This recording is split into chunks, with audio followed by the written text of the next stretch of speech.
Hai guys, welcome to back channel di Dewangsa menerusi cerita novel romantis menantu luar biasa guys. Tapi sebelum lanjut ke cerita Desta yang berikutnya, jangan lupa tekan lonceng notification agar tahu episode yang mendatang guys. Oke guys, selamat menonton guys.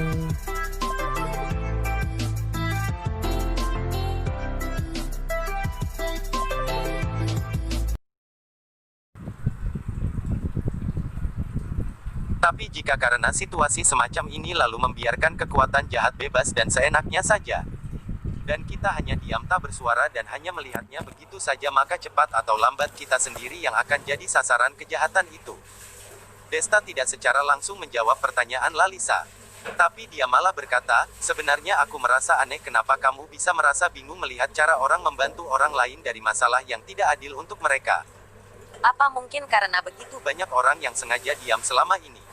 Jadi ketika ada orang yang berpihak dan berdiri dengan sepenuh hati dan begitu ramah, kamu merasa sangat asing dan tidak tenang. Kamu merasa mungkin orang itu punya tujuan sendiri mendekatimu atau mungkin kamu merasa kalau dia punya niat buruk kepadamu. Aku tidak punya pikiran semacam itu, aku hanya penasaran saja. Lalisa segera menggelengkan kepalanya tapi dalam hati dia merasa tidak enak seolah salah satu ucapan Desta ini benar sekali. Desta telah melihat jawaban itu, dari wajah tidak tenang dan gugup wanita itu. Tapi dia tidak terlalu mempermasalahkannya, dia malah bertanya, kalau begitu aku akan memberitahumu jawabannya. Begitu ucapan ini keluar, wajah Desta berubah jadi sangat serius, dia pun berkata, jika seluruh langit itu gelap maka hanya akan ada keberadaan kegelapan itu saja. Jika bersuara dan keluar sangat berbahaya maka tetap diamlah. Jika diri sendiri merasa tak punya kemampuan untuk memancarkan sinar maka meringkuklah di sudut dinding. Tapi jangan sampai membiasakan diri dalam gelap hanya untuk melindungi diri dari kegelapan. Jangan bangga dengan dirimu sendiri akan hal itu dan jangan mengejek mereka yang lebih berani dan lebih ramah darimu. Kita boleh saja begitu merendahkan diri sendiri sampai sekecil debu, tapi jangan sampai mendistorsi bagai belatung. Ketika ucapan Desta ini terucap, Lalisa langsung tertegun di bangkunya. Ucapan Desta ini bagai pisau tajam yang langsung menghancurkan dan memotong seluruh kebingungan dan tidak tenang dalam hati Lalisa. Memang, Desta jelas tidak suka melihat cara dan sikap Sekijo melakukan sesuatu. Karena itulah, dia mau membantu mereka. Dia tidak menginginkan imbalan apapun tapi, dia Lalisa hanya curiga dengan latar belakang Desta yang sebenarnya. Dia curiga Desta melakukan ini karena ada motif dan tujuan lain. Bahkan sampai sengaja menyamar ke samping Desta untuk mematai-matai ya ingin menjebaknya. Tapi kalau dipikir sekarang, bukannya malah Lalisa yang merupakan belatung yang mendistorsi dan begitu rendah diri itu ya. Karena takut dengan kekuatan jahat, dia tidak mau melawannya. Karena takut dibalas dendam, jadi memilih untuk diam. Kehidupan yang seperti ini barulah kehidupan yang salahkan. Tapi sejak kapan, dia jadi orang yang membenarkan kesalahan fatal ini? Aku tahu, maaf sekali Tuan Desta. aku yang terlalu menganggap orang lain sebagai orang yang buruk dan jahat? Tapi tidak disangka orang yang sangat buruk dan jahat itu sebenarnya adalah diriku sendiri. Cara Lalisa bersinar dengan cahaya terang dan nadanya perlahan-lahan terdengar tenang. Pada saat itulah, host di atas panggung mengangkat mikrofon dan mengumumkan dengan keras. Teman-teman yang aku sayangi, selanjutnya kita persilahkan kepada Blackpink yang akan membawakan lagu dan tarian yang sangat indah. Mereka datang ke sini untuk memberikan semangat untuk para peserta yang tampan dan cantik di sini. Begitu ucapan itu selesai, musik dengan irama yang kuat tiba-tiba terdengar di atas panggung. Pada saat yang sama, di belakang panggung Rose dan Jisoo tampak cemas, lalu berkata, kakak sebenarnya pergi kemana? Kenapa teleponnya tidak dapat dihubungi? Bukannya dia bilang dia pergi ke toilet sebentar ya? Bagaimana ini, pertunjukan kita akan segera dimulai ini. Pada saat ini, Lupin juga baru mendengar kabar itu kalau Lalisa tiba-tiba menghilang. Dia tanpa sadar mengira ini semua adalah cara Sekijo balas dendam. Tepat ketika wajahnya pucat karena cemas dan bersiap menelepon Paman Ding minta bantuan, tiba-tiba terdengar hiruk-pikuk seruan yang sangat kencang. Dia pun menjulurkan kepalanya mengintip keluar dan menemukan kalau cahaya lampu panggung entah sejak kapan sudah tersorot ke salah satu bangku penonton. Lalisa yang ada di samping Desta, telah melepas kacamata hitam dan maskernya.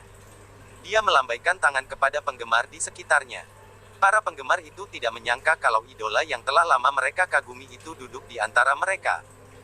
Para penggemar pun langsung melambaikan tongkat bercahaya yang ada di tangan mereka dan bersorak-sorai memanggil namanya hingga rasanya suara-suara itu memekakkan telinga. Desta tidak menyangka kalau Lalisa akan benar-benar muncul secara langsung. Dia mengira wanita itu akan mengambil kesempatan untuk menyelinap kembali ke balik layar dulu lalu baru ganti pakaian untuk mempersiapkan pertunjukannya. Tapi pada akhirnya, adegan selanjutnya yang sangat mengejutkan dan mencengangkan terjadi. Lalisa tiba-tiba mengambil tangan Desta dan meletakkannya di dadanya. Pada saat itu, Desta merasakan mata yang tak terhitung jumlahnya langsung jatuh pada dirinya, tatapan mata yang bagai pedang. Jika tatapan mata bisa membunuh seseorang, maka Desta jelas pasti telah ditebas. Robeklah. Ketika Desta masih tertegun bingung, suara serak dan aneh Lalisa tiba-tiba terdengar. Desta melirik wanita itu dan mendapati kalau Lalisa sedang menatapnya saat ini, dengan senyum licik di sudut bibirnya. Yang dimaksudnya adalah gaun panjang bermotif bunga di tubuhnya. Cepat robeklah bajuku, kata Lalisa lagi, dengan nada suara yang mulai gelisah. Mendengarkan sorakan di sekitar dan semua macam tatapan mata yang rumit, Desta menggertakkan giginya dan meletakkan tangannya langsung di dada Lalisa, lalu menariknya dengan keras. Sriet. Gaun panjang bermotif bunga di tubuh Lalisa langsung robek. Saat itu juga semua penonton berteriak histeris, tapi mereka tiba-tiba melihat di balik gaun panjang Lalisa itu, dia masih mengenakan baju kulit hitam dan rok pendek.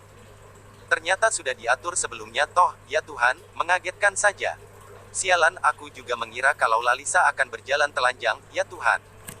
Gaya pertunjukan ini terlalu cerdik sekali, mengasyikkan. Ada banyak pembicaraan tentang ini dari para penonton. Desta mengerti mengapa Lalisa berani melakukannya, karena dengan begini maka ini tidak akan mengganggu jalannya acara ini. Di saat bersamaan juga membuat para penonton menganggapnya sebagai staf sehingga tidak akan terlalu memperhatikannya. Pada akhirnya, ini bisa menggunakannya sebagai cara muncul di pertunjukan dan meningkatkan keindahan penampilan yang belum pernah ada sebelumnya.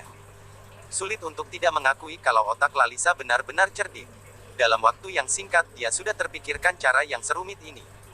Ini bukanlah reaksi yang bisa dilakukan oleh orang biasa. Setelah itu, Lalisa berjalan cepat menuju panggung di bawah irama musik yang dinamis. Rose dan Jisoo juga menghela napas lega keluar dari belakang panggung dan bertemu Lalisa di atas panggung. Program dimulai dengan lancar. Saat menonton pertunjukan, Rosimin dan yang lainnya memberi acungan jempol kepada Desta dan berkata, "Desta, hebat sekali kamu hah." Bahkan Lalisa juga harus bersandar di pundakmu, kamu ini hebat dan luar biasa sekali hah. Desta tersenyum canggung dan benar-benar tidak tahu bagaimana menjelaskannya. Tapi dia benar-benar melakukan ini hanya untuk membantu Lalisa menutupi identitasnya. Pada saat ini, Linka tiba-tiba tersenyum menggoda, tapi kelihatannya, foto yang kami ambil sepertinya tidak akan berguna. Adegan Desta yang merobek baju Lalisa secara langsung tadi sudah difoto oleh fotografer profesional. Takutnya, itu akan segera menjadi pembicaraan di internet, dan semua hal-hal ini pasti akhirnya akan diketahui oleh Vero. Begitu mendengar ini, hati Desta langsung tercengang dan berkata, aduh, buruk ini. Jika Vero melihat ini, aku khawatir dia tidak akan sedih lagi. Vero tidak akan menunjukkannya dan hanya akan menyimpan kesedihannya dalam hati. Tapi justru ini yang malah membuat orang lain sangat khawatir. Takut apa, yang muncul benar-benar apa yang ditakuti. Ketika Desta gugup tiba-tiba ponselnya yang dari tadi diam, berdering begitu saja. Ketika mengeluarkan untuk melihat siapa yang menelepon, ternyata yang menelepon adalah Vero. Desta tidak berani menunda, dan dengan cepat menjawab telepon itu, Vero, ada apa? Suara musik di tempat itu terlalu berisik. Dia pun pergi ke sudut tempat yang tidak ada siapapun untuk mendengarkan teleponnya. Dia malah mendengar suara Vero yang panik dan gelisah, kakak Desta, bisa tidak kakak segera datang ke Cihampelas Walk? Kakak Citra diganggu oleh orang. Apa? Aura Desta langsung jadi dingin, dia pun langsung berkata, aku akan segera datang. Kamu dan kakak Citra lindungi baik-baik diri kalian sendiri dulu. Selesai bicara, dia langsung menutup teleponnya. Bahkan dia tidak sempat berpamitan dulu kepada Rosimin dan yang lain karena Cihampelas Walk, dia langsung pergi dari tempat itu. Dia mencegat taksi yang ada di sisi jalan dan langsung pergi menuju ke Cihampelas Walk di daerah Sanbaku. Sekarang acara yang ada di gedung itu baru saja dimulai, jadi mobil yang ke arah kembali tidak terlalu banyak sehingga taksi pun dengan cepat dan sangat lancar sampai ke Cihampelas Walk yang paling megah dan mewah di daerah Sanbaku. Desta langsung pergi ke depan toko pakaian wanita sesuai alamat yang Vero kirimkan padanya. Toko ini adalah toko pakaian wanita yang bernama Zara. Desta mengangkat kepalanya melihat ke papan nama toko lalu tanpa sadar memicingkan matanya. Dia pun dengan segera masuk ke toko pakaian wanita itu. Desta melihat seorang wanita ibu-ibu dengan makeup tebal dan norak. Dia sedang bertolak pinggang dan berteriak sambil menunjuk-nunjuk jarinya ke Citra. Sosok wanita yang terus bicara begitu cerewet tidak karuan. Beberapa staf toko berusaha membujuknya untuk menghentikannya tapi sama sekali tidak ada gunanya. "Apa yang terjadi?" tanya Desta. Citra dan Vero melihat Desta datang, wajah mereka berdua tiba-tiba menunjukkan kelegaan. Ibu-ibu itu memalingkan kepala memandang Desta yang mengenakan pakaian biasa-biasa saja. Dia pun mengejek Desta, "Bocah tengik, apa kamu orang yang akan menyelamatkan wanita murahan ini?" Desta mengerutkan kening lalu berkata dengan dingin, "Ingatlah untuk menyikat gigi setelah makan tahi, kalau tidak malah tidak bisa mencium bau mulutmu sendiri." "Siapa yang kamu maksud makan tahi, hah?" Ibu-ibu itu tampak sangat terhina dan suaranya tiba-tiba menjadi keras dan tajam. Desta mengabaikan ibu-ibu itu, lalu berjalan ke Citra dan Vero. "Kakak Citra, apa yang sebenarnya terjadi?" Citra tersenyum tak berdaya dan berkata, "Vero dan aku datang ke sini untuk membeli pakaian. Ketika melihat dress yang cukup lumayan ya kami langsung mencobanya. Setelah mencobanya, merasa tidak cocok jadi tidak ingin membelinya. Tapi pada akhirnya, wanita itu mengambil dress itu dan menunjukkan ke bagian dress yang rusak kemudian bilang kalau aku yang merusaknya. Aku hanya mencoba dress itu saja. Untuk apa aku merusak dengan sengaja dress itu? Lalu, dia malah menyuruh kami membayar ganti rugi sebesar 400 juta. Dia bilang kalau dress ini baru saja ada di pameran Milan Fashion Week. Hanya ada satu di dunia, 400 juta itu sudah termasuk murah katanya. 400 juta. Setelah mendengarkan Vero dan Citra, Desta tidak bisa menahan tawanya. Dia mengambil dress itu lalu memperhatikannya. Kain dress itu memang tidak sederhana. Tapi jauh dari harga 400 juta, harga dress ini termahal mungkin hanya 3 atau 4 jutaan. Jelas sekali karena melihat Citra dan Vero, dua gadis ini berbelanja di mall. Apalagi, mereka menggunakan pakaian yang tidak murah, maka ibu-ibu itu menggunakan kesempatan baik ini untuk mengambil untung. Begitu Citra selesai menjelaskan, ibu-ibu itu malah marah sekali dan berkata, "Dasar wanita murahan masih saja tidak mengaku. Di tokoku ini ada CCTV-nya, bagaimana kalau kita keluarkan dan memeriksa CCTV-nya? Dress ini baru saja dikeluarkan dari gudang hari ini. Seharian dipajang di sana dan masih belum ada orang yang menyentuhnya. Setelah kamu coba tadi, dress itu rusak. Kalau bukan kamu yang merusaknya, masa hantu yang merusaknya?" Desta tersenyum mendengar ini, dia pun berkata dengan dinginnya, "Siapa yang kemudian menetapkan dan punya aturan kalau barang yang diambil dari gudang tidak ada yang rusak? Mungkin saja sejak di gudang sudah rusak. Jika kamu hanya bisa mengkambing hitamkan orang lain atas kesalahanmu sendiri, kamu juga harus menggunakan alasan yang masuk akal. Seenaknya bicara begitu siapa yang tidak bisa?" Sebenarnya, 400 juta bagi Desta yang sekarang benar-benar hanyalah uang receh. Dia bukan tidak senang karena membuang uang dengan sia-sia tapi hanya merasa sudah tahu kalau orang di depannya itu hanya mau ambil uang dan untung darinya dan dirinya malah dengan bodohnya memberikan uang itu.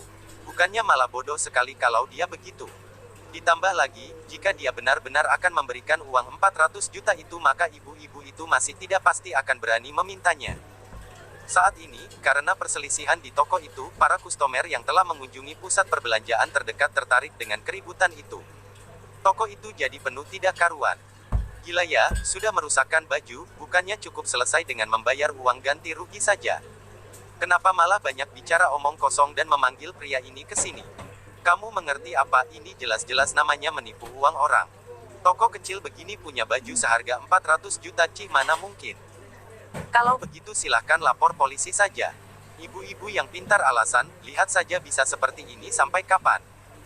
Di luar toko pakaian, terdengar berbagai suara orang-orang yang mendiskusikan dan bicara tentang masalah ini. Meskipun banyak yang bilang kalau ibu-ibu itu hanya menipu uang saja. Tapi wajah ibu itu tampak tidak berubah dan tidak merasa bersalah sama sekali. Dia menyendekapkan tangannya di depan dada lalu menegakkan lehernya. Seolah memberikan pose yang mengatakan, "Kalau tidak membayar ganti rugi, jangan berharap aku bisa membiarkan kalian pergi dari sini." "Apa kamu yakin, mau kita untuk membayar ganti rugi 400 juta ini?" tanya Desta sambil tersenyum dingin dan memicingkan matanya. "Kenapa, apa uang 400 jutamu itu ada racunnya dan berharap aku tidak menginginkannya? Kalau sudah merusak baju, ya memang sudah harus ganti rugilah. Kalian bicara apapun tidak ada gunanya," kata ibu-ibu itu itu dengan tegas. Baiklah, aku harap kamu tidak akan menyesalinya nanti. Desta tersenyum sinis, lalu mengambil ponselnya dan mulai memencet nomor kontak seseorang. Aku tidak membawa uang sekarang. Aku akan menelepon orang untuk mengantar. Antarkan uangnya. Tidak masalah kan? Desta khawatir ibu-ibu itu akan mengkambing hitamkan dan mencari alasan lain lagi, jadi dia sengaja bertanya dulu sebelum menelepon. Tidak masalah. Selama aku melihat uang 400 juta maka aku akan membiarkan kalian pergi. Kata ibu-ibu itu dengan sombongnya sambil melambaikan tangan. Kelihatannya saja cuek padahal dalam hati dia sangat senang sekali. Sebenarnya dia bukanlah pemilik dari toko itu. Tapi semua toko pakaian wanita di seluruh lantai ini adalah atas nama suaminya. Suaminya hari ini sedang membicarakan bisnis dengan klien. Karena dia bosan di rumah sendirian, jadi dia berkunjung ke sini. Dia ingin mencoba-coba baju dengan mengatasnamakan istri dari orang yang mengurus toko ini.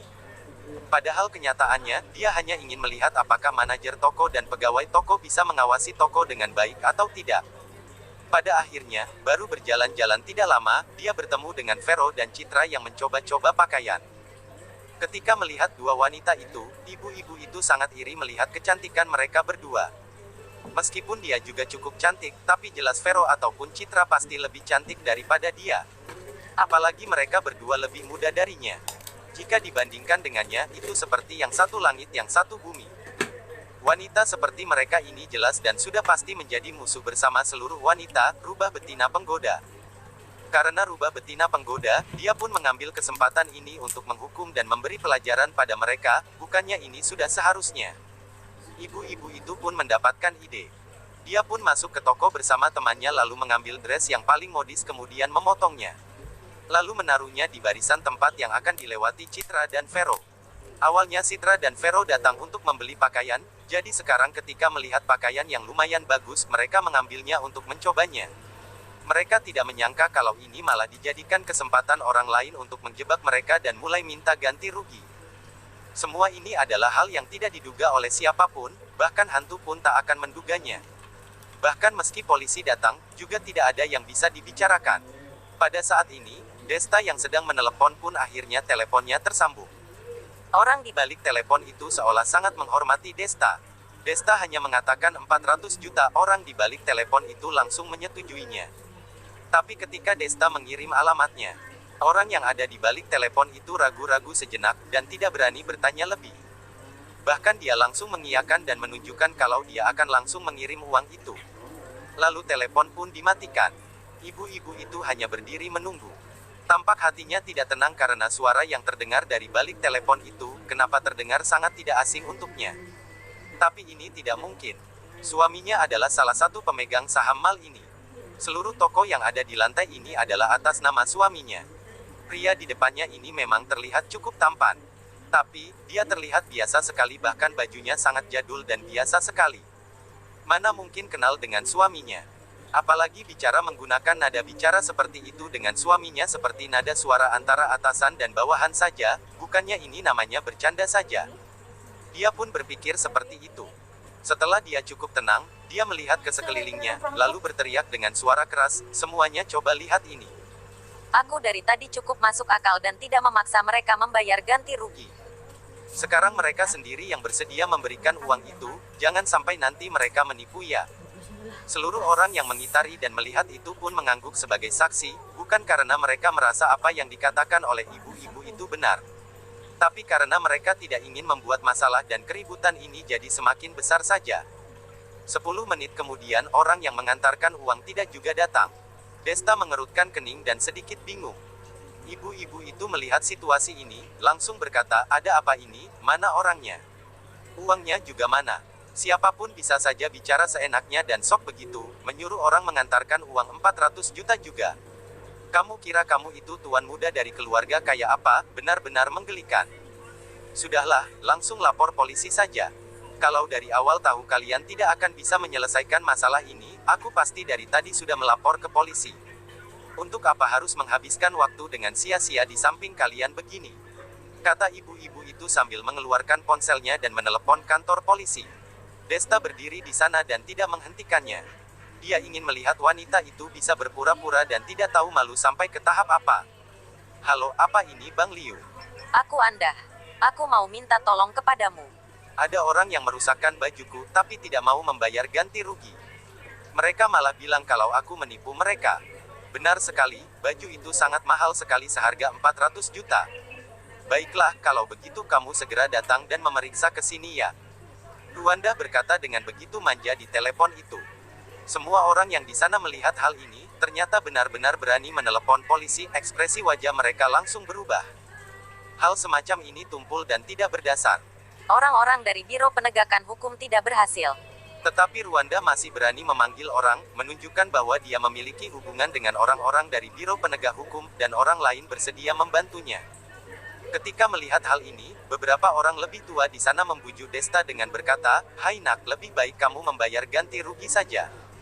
Jangan terus melawan begini, nanti kamu sendiri yang malah rugi." Desta melipat kedua tangannya ke depan dada, lalu tersenyum dingin, "Kenapa bisa rugi? Jelas-jelas kami tidak bersalah." Begitu mendengar ini, para orang yang lebih tua di sana hanya bisa menghela napas dan geleng-geleng kepala, lalu tersenyum kecut sambil berkata, "Hai nak, kamu masih terlalu muda. Di dunia ini ada banyak hal yang bisa diukur dengan salah dan benar. Kamu harus punya kuasa baru bisa melakukannya." Desta mengerutkan kening dan tidak mengatakan apa-apa lagi. Menghadapi ketidakadilan, pemikiran dan cara setiap orang pasti berbeda. Dia tidak meminta orang lain untuk mengikuti pemikiran dan caranya, dan dia tidak akan mengubah keputusannya hanya karena perkataan orang lain. Hari ini yang mengalami ini kebetulan adalah dia. Jika orang lain yang bertemu dengan Ruanda, ibu-ibu yang tidak masuk akal ini, sebaiknya melakukan apa? Apakah mungkin benar-benar hanya bisa diam dan langsung membayar uang untuk ganti rugi? Harus tahu saja, tempat di mana dia berdiri sekarang adalah salah satu mal milik keluarga Chu. Termasuk salah satu bisnis yang ada di bawah namanya. Sekarang di malnya sendiri terjadi masalah semacam ini, mana mungkin dia pura-pura tidak melihatnya terus mengabaikannya. Yoh, bocah ini benar-benar keras kepala. Setelah ini dia pasti langsung menyesalinya. Tidak apa, masih muda setidaknya pernah merugi dan mendapat masalah adalah hal yang baik. Anggap saja ini pelajaran hidup untuknya. Kedepannya cukup tidak perlu terlalu keras kepala begini. Ada banyak pembicaraan di antara kerumunan, seolah-olah semua orang telah mengetahui akhir situasi apa yang akan dialami Desta. Tidak lama kemudian, beberapa mobil Biro Penegak Hukum datang dari luar mal, dan beberapa petugas penegak hukum yang dipimpin oleh seorang pria gemuk yang tampaknya setengah baya dengan cepat masuk ke dalam toko. Begitu Ruanda melihat lelaki gendut itu, dia tersenyum licik lalu menghampirinya dan berkata, "Bang Liu, maaf ya merepotkanmu sampai harus membawa polisi lainnya ke sini. Setelah ini aku akan memberikan beberapa batang rokok bagus sebagai biaya lelah kalian ini." Begitu mendengar ini, wajah Liu Kang si gendut itu langsung berubah. Dia melototi Ruanda. Dalam hati dia bertanya-tanya apakah gadis konyol ini tidak mengerti apa yang dikatakan. Dia adalah seorang petugas penegak hukum, tidak perlu membicarakan hubungan dekatnya dengan Ruanda yang tidak cocok dibicarakan di sini. Ruanda bisa-bisanya bilang kalau akan membelikannya rokok di depan banyak orang. Bukannya ini namanya menginjak harga diri dari tugasnya jadi penegak hukum. Liu Kang berdeham, lalu dia meletakkan tangannya ke belakang tubnya dan berkata dengan tegas dan terlihat benar sekali, "Nyonya, tolong perhatikan baik-baik ya. Kami ini Biro Penegak Hukum yang adil dan tidak memihak. Kami tidak akan menerima hadiah atau suap dari Anda. Menegakkan keadilan tanpa memihak adalah tanggung jawab dan kewajiban kami." Ekspresi wajah Ruanda langsung berubah dan dia dengan cepat berkata sambil tersenyum, iya, lihat mulutku ini, ya ampun, tahunya omong kosong saja. Kalau begitu kalian silahkan maju untuk menegakkan hukum dulu. Lihatlah, orang-orang ini merusak pakaian di tokoku. Mereka tidak hanya menolak membayar ganti rugi tetapi juga memfitnahku. Mereka mengatakan kalau aku menipu uang mereka, jika aku benar-benar menipu uang mereka, mana mungkin aku berani lapor polisikan. Ruanda bertolak pinggang dan berkata dengan lugasnya. Begitu ucapan ini keluar, orang-orang di luar yang baru saja datang untuk menonton dan tidak tahu detail kejadian itu semua mengangguk setuju. Jika memang salah pasti dia akan berhati-hati karena takut ketahuan. Jika Ruanda benar-benar menipu mereka, dia pasti akan menghindari Biro Penegak Hukum. Dan malah tidak mungkin seberani ini untuk menelepon Biro Penegak Hukum alias polisi. Kelihatannya memang Citra yang merusak baju itu. Apalagi yang mau kalian katakan? Liu Kang memandang menilai Desta, Vero dan Citra dari atas ke bawah untuk memastikan kalau mereka bertiga mengenakan pakaian yang sangat biasa. Tidak seperti orang kaya dan tampak mahal, hatinya pun perlahan jadi mulai tenang. Tuan penegak hukum, kamu sebaiknya berhenti terlibat dalam masalah ini, kata Desta dengan tenang sambil tersenyum. Desta dapat melihat kalau Liu Kang dan Ruanda memiliki hubungan yang sangat baik. Dalam proses penanganan masalah ini, Liu Kang pasti tidak bisa menghindari untuk sedikit ragu, walaupun Desta tidak takut dengan Liu Kang, tapi bagaimanapun latar belakang Liu Kang adalah seorang pejabat pemerintah. Dengan tahapan sekarang, ketika dia ingin mengembangkan kekuatannya di sana maka bukanlah keputusan yang baik dan masuk akal mencari keributan dengan pejabat pemerintah. Liu Kang menyipitkan matanya dan menatap Desta dengan serius, dia mau bicara sesuatu tapi Desta lebih dulu mengambil kartu nama dari sakunya dan menyerahkan kepadanya. Liu Kang mengambil kartu nama itu lalu memeriksanya, ada 2 kata yang berwarna emas tertulis di sana, Gedung Sky. Lemak di wajahnya seolah bergetar dan hampir jatuh 3 hingga 5 kg karena terkejut. Gedung Sky merupakan tempat paling ramai belakangan ini di daerah Sanbaku, tidak ada yang lainnya. Dikabarkan kalau Gedung Sky sudah diam selama bertahun-tahun. Setelah pemuda kaya dari keluarga paling terpandang mengumumkan profil sebenarnya dan langsung merubah gaya keamanan dan konservatifnya dan mulai terlibat dengan daerah Sanbaku dan kekuatan-kekuatan utama di sekitarnya untuk mengembangkan dirinya. Pemuda kaya itu katanya adalah menantu yang tidak terkenal sebelumnya, dan bahkan memiliki nama buruk yang tercoreng. Jangan-jangan, pemuda di depannya ini adalah pemuda kaya dari keluarga itu. Gumam Liu Kang, dia tertegun sebentar dan langsung berkeringat dingin. Ruanda yang ada di sampingnya tidak memperhatikan perubahan ekspresi di wajah Liu Kang. Dia melihat Desta yang berani sekali bicara seperti itu kepada Ruanda, dia sangat tidak senang. Bocah ini benar-benar sok hebat dan berani sekali, sama sekali tidak takut apapun. Bahkan berani sekali mengancam Biro Penegak Hukum. Benar-benar deh hari kematiannya akan segera datang. Dia pun langsung berteriak dengan keras, berani sekali kamu. Beraninya kamu bicara seperti itu kepada polisi. Masalah yang ada di sini kalau dia tidak terlibat lalu siapa yang terlibat? Jika dia tidak di sini untuk menegakkan keadilan lalu siapa yang mau menegakkan keadilan? Hei bocah, berani sekali kamu mengancam Biro Penegak Hukum ya, benar-benar pelanggar hukum. Begitu ucapan ini keluar, dia mengangkat tangannya dan mau menamparkan Desta untuk meluapkan emosinya. Kemudian, ketika lengannya sudah akan dikibaskan, Liu Kang yang ada di sampingnya langsung mengangkat kaki dan menendangnya begitu saja sampai membuatnya terjatuh berguling di lantai sambil melototinya dengan galak. Bang Liu, kamu ini. Ruanda tidak memedulikan sakitnya, dia menatap Liu Kang dengan ekspresi sangat terkejut. Liu Kang mendengus kesal, lalu berkata dengan tegasnya, kami masih berdiri di sini, tapi kamu berani-beraninya sudah main pukul. Bukannya ini tidaklah pantas, kamu ini masih menghormati kami tidak sih? Bukan itu maksudku, aku. Ruanda mau menjelaskan tapi Liu Kang melambaikan tangannya. Lalu berkata dengan dinginnya, kelihatannya kami di sini malah membuatmu memanfaatkan tugas dan kekuasaan kami ini untuk menakuti dan mengancam orang ya. Kalau begini jadinya, kami lebih baik menarik pasukan kami dulu. Lagi pula, perselisihan biasa dalam masyarakat begini, lebih baik kalian selesaikan dengan musyawarah bersama saja bagaimana baiknya. Tugas yang harus kami lakukan terlalu banyak, tidak punya waktu untuk mengurusi masalah sepelemu ini. Selesai bicara, dia melambaikan tangannya mengisyaratkan ke pasukannya untuk pergi. Sebelum pergi, dia sengaja tersenyum penuh pertemanan kepada Desta, mengabaikan suara Ruanda yang terus memanggilnya, lalu langsung pergi tanpa menoleh sedikit pun. Pada saat itu juga, Ruanda langsung terdiam membeku di tempatnya. Dia sama sekali tidak menyangka orang yang dipanggilnya untuk membantu menyelamatkannya malah pergi begitu saja. Tidak benar, bukan hanya itu, orang itu juga menendang dirinya.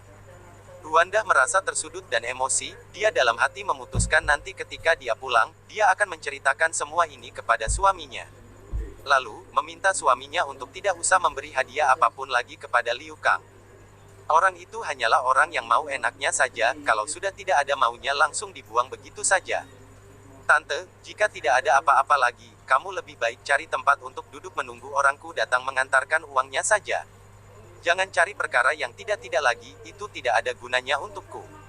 Pada saat ini, tiba-tiba terdengar suara berat Desta. Ruanda seperti kucing yang diinjak ekornya, dia marah sekali dan berteriak dengan keras, siapa yang kamu panggil tante hah? Bocah tengik, jangan taruh matamu itu di pundakmu dong. Aku ini masih berumur 20 tahun, apa kamu tidak bisa melihatnya? Begitu mendengar ini, orang-orang yang mengitari mereka satu persatu tidak bisa menahan tawa mereka. Mereka semua bukanlah orang bodoh. Bedah di wajah Ruanda yang sangat tebal itu tidak bisa begitu saja menutup kerutan di wajahnya. Jika dia 20 tahun, bukannya mereka semua yang di sana apa berarti belum dewasa? Desta juga sama saja, dia tidak bisa menahan tawanya. Dia mengeluarkan sebuah KTP dari belakangnya lalu dengan ekspresi terkejut berkata, kalau begitu maaf sekali ya. Aku tadi baru saja memungut KTP-mu yang jatuh di lantai. Dan di KTP itu tertulis kalau kamu kelahiran 1973, ternyata kelahiran 1973 itu baru berumur 20 tahun ya. Kalau begitu aku yang salah menghitung, maaf ya.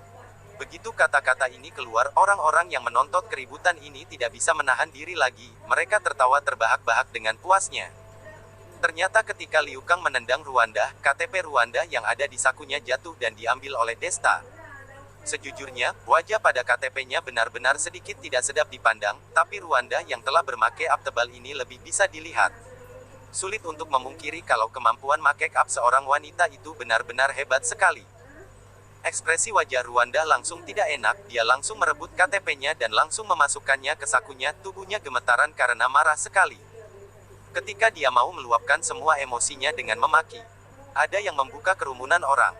Seorang pria berjas kulit yang penuh keringat segera masuk dari luar. Begitu Ruanda melihat pria itu, muncul ekspresi bahagia di wajahnya, suamiku, kenapa kamu bisa ke sini? Orang yang datang itu ternyata adalah suam Ruanda. Dan juga salah satu bawahan Paman Ding. Ketika Paman Ding mengenalkan Desta tidak lama yang lalu, dia juga di tempat itu. Dia mengingat dengan sejelas-jelasnya suara dan wajah Desta. Ketika hari ini Desta meneleponnya, dia langsung tahu dari suara kalau itu Desta. Tapi ketika mendengar Desta mengatakan mengenai uang 400 juta, dia pun tertegun. Dengan status Desta tidak usah uang 400 juta, bahkan uang 40 miliar atau lebih pun, dia bisa mengeluarkannya dengan mudah. Mana mungkin sampai harus mencarinya untuk mengambil uang 400 juta. Tapi dia tidak berani tidak mendengar atau tidak patuh terhadap perintah dari Desta. Kebetulan saat itu, dia sedang mendiskusikan bisnis dengan klien, dia pun segera berlari ke bank terdekat dan menarik uang 400 juta lalu pergi ke alamat yang dikirimkan Desta. Yang membuatnya tidak tenang adalah, alamat yang diberikan Desta ternyata salah satu toko yang ada di bawah namanya. Ini yang membuatnya gelisah sepanjang jalan. Dia yakin pasti istrinya yang gendut itu yang mencari masalah dan menyinggung Desta. Kalau tidak, semua yang ada di mal itu adalah punya Desta. Dia mau beli apapun, mana perlu bawa uang coba. Sepanjang jalan sangat macet dan banyak sekali halangan di jalan, membuat rambut Hansen rasanya akan segera memutih karena panik. Akhirnya setelah perjuangan itu, dia pun sampai di toko. Tapi begitu masuk ke dalam toko, dia melihat istrinya dan saat itulah dia tahu kalau ada masalah besar terjadi. Orang luar mungkin tidak tahu, tapi dia mana mungkin tidak tahu karakter dan sifat Ruanda istrinya sendiri. Suka sekali iri dan juga sangat suka mengambil keuntungan. Desta meneleponnya untuk menarik uang dan datang ke sini, pasti 80%-nya karena Ruanda telah cari gara-gara dan menyinggung tuan muda kaya ini.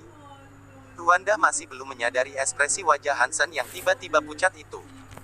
Ruanda malah maju lalu merangkul lengan Hansen dan mulai berkata dengan manjanya, suamiku, kamu lihat 3 orang ini, mereka bekerja sama untuk menggangguku. Wanita itu mencoba pakaian di toko kita lalu merusakkan pakaian itu. Aku menyuruhnya untuk ganti rugi, tapi dia malah bilang kalau aku menipu untuk mendapatkan uangnya. Dia juga malah memanggil pria buruk ini datang ke sini. Pria itu tadi juga memanggilku dengan sebutan tante. Benar-benar keterlaluan sekali.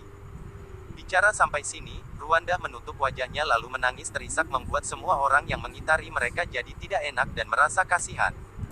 Tidak ada cara lain.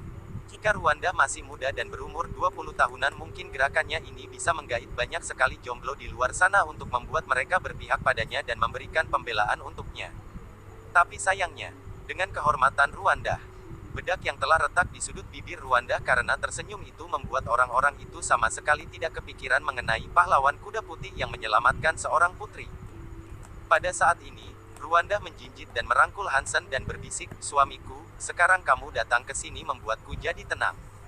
Bocah tengik itu menyuruh orang mengantarkan Yang. Setelah ini kita akan segera mendapatkan pemasukan 400 juta padahal pakaian itu hanya berharga 4 jutaan.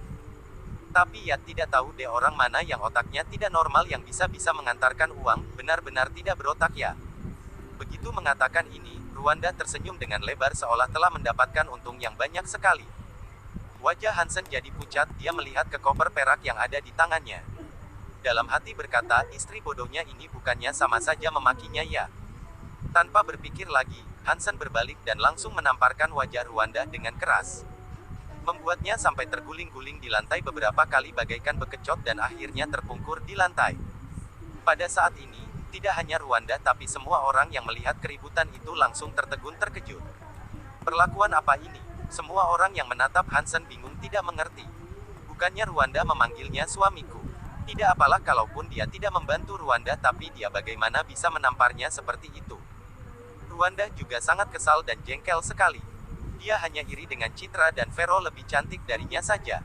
Dia hanya ingin mengambil kesempatan untuk mempermalukan keduanya, tetapi dia tidak menyangka dia malah dipukul 2 kali karena itu.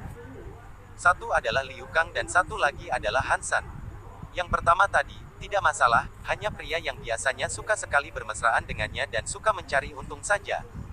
Tapi Hansen ini adalah suaminya, mana boleh dia memukulnya seperti yang lain. Ruanda tidak mengerti dengan semua ini. Ruanda berteriak sambil merintih menangis sambil duduk dan tidak mau berdiri.